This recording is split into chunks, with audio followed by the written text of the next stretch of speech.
Let's start with the topic of design to test effort ratio. Creating software is much more than just writing code.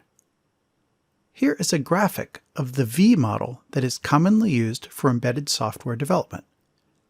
The left-hand side is in general design activity and includes requirements, architecture, design, and implementation, which is the part where you actually write the code. The activities on the left-hand side are typically done by designers. The right-hand side is in general testing activity and includes module test, integration test, and validation test. In general, the activities on the right-hand side are typically done by testers.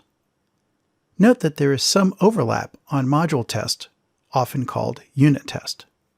Designers often write the unit tests, but it's also common for testers to write at least some of the unit tests, especially for regression testing of bug fixes.